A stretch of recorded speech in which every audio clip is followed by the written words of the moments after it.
सो hi hello everyone. जीना सीखो life care जो company है उनका अट्रैक्टिव यूनिक जो इकोनॉमिक्स हो है, ठीक है, इकोनॉमिक्स यूनिट इकोनॉमिक्स इनसे जो कैपेक्स कैपेसिटी है, कैपेक्स और ब्रेक इवन का कैपेसिटी है, कुछ उनका हटके हम कंपनी का सेल्स ग्रोथ रेवेन्यू से हटके थोड़ा अलग इनका यूनिट इकोनॉमिक्स के बारे में बात करेंगे। सो टाइपिकली इनका जो इनका एक स्ट्रेटेजी रहता है कंपनी का कि कैपेक्स का वो 100 बेट लेके चलता है कंपनी। 100 बेट का कैपेक्स मान के चलो वो कंपनी 100 बेट का कैपेक्स करने वाला है, तो उनका जो कैपेक्स स्ट्रेटेजी रहता है वो उस बारे में हम इस वीडियो में बात करेंगे। सो बेसिकली क्या है ना, टाइपिकली मान के चलो कंपनी 100 बेट का ही कैपेक्स करना चाहते हैं, ठीक है। तो वहाँ पर 100 बेट का फैसिलिटी के साथ जो इनका कैपेक्स का जो एक्सपेंस आता है वो इनका मेजर एक स्ट्रेटेजी रहता है। तो बेसिकली इनका फर्नीचर एंड फिक्सर जो भी है वो 45 से 50 लाख इनका रहता है। उसके बाद मेडिकल इक्विपमेंट 60 to 65 लाख इनका मेडिकल इक्विपमेंट रहता है, ठीक है।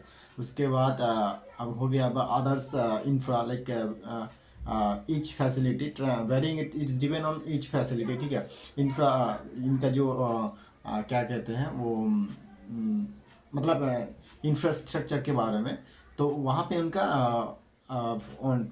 On 50 lakh 1.50 lakh to 2 point मतलब 150 से 250 का इनका कैपिटल रहता है वहाँ पे।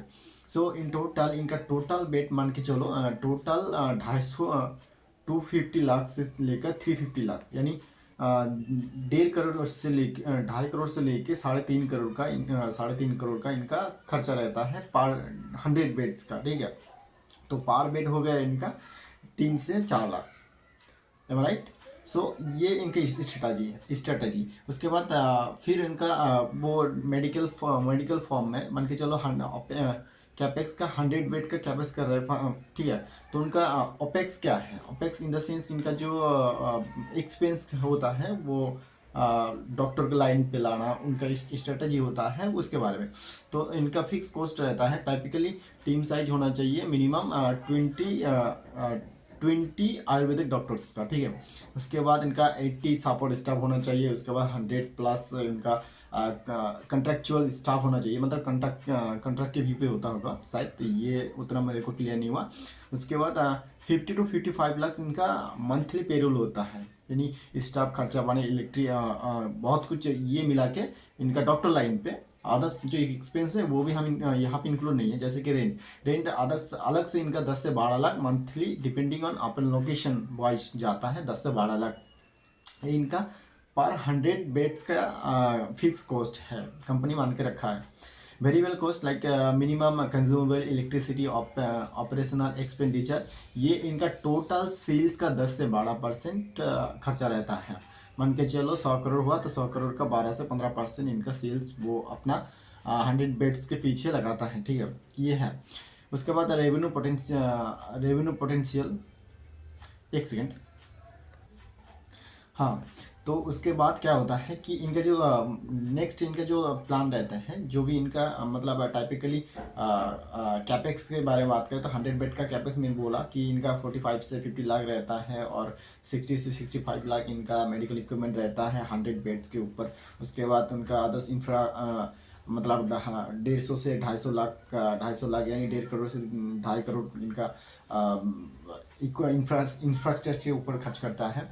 उसके बाद ओपेक्स हो गया इनका 100 बेड के ऊपर। ओपेक्स बोले तो डॉक्टर टीम और रेंट और वेरिएबल कॉस्ट लाइक इनका जो सेल्स टोटल सेल्स रहता है 10 से 12% ओपेक्स रहता है, 12 से 15% इनका ओपेक्स रहता है, ठीक है। लाइक डॉक्टर और स्टाफ के इंटर्न मतलब ये सब क्या बोलते हैं, इस सब में जो इनका खर्च आता है। उसके बाद आता है इनका रेवेन्यू पोटेंशियल। तो रेवेन्यू पोटेंशियल में जीना को एक काम करता है कि वहाँ पे इनका टारगेट रहता है कि 8,000 मतलब अराउंड 8,500 पर डे पर बेड से रेवेन्यू इनका पोटेंशियल टारगेट रहता है, जो कि बंडल, हाँ, इनका एक स्ट्रैटेजी है। उसके बाद 30 लाख 300 लाख यानी 3 crore monthly revenue potential at 100% occupancy level of 100 beds facility. तो ये इनका मतलब 3 करोड़ 100 बेड से मंथली रेवेन्यू आना चाहिए, ये इनका स्ट्रेटेजी होता है। उसके बाद 35 लाख इनका ऑक्यूपेंसी लेवल पर रेस्टोरेंट, वो इतना काम का नहीं है। हाँ, उसके बाद shift to payback superior R O C level पे बोला है कि रिटर्न ऑन कैपिटल एम्प्लॉय जी इनका कम बैक कब होता है, ठीक है। तो यहाँ पे इनका 12 से 18 महीने के अंदर for the hospital to reach 70% इनका एक्सपेक्टेबल यूटिलाइजेशन, इनका 70% यूटिलाइजेशन होना चाहिए। एंड लेस देन 6 मंथ्स के अंदर इनका जो छोटा बड़ा हॉस्पिटल है वो ब्रेक इवन होना चाहिए। So payback period of investment. So this is was of strategy of unique and unique attractive economics level of क्या बोलते हैं आपका कंपनी का, ठीक है, जो जीना सीखो का स्ट्रेटजी है, ठीक है। मैं भी कंपनी का नाम भूल रहा था याद नहीं आ रहा था एकदम से।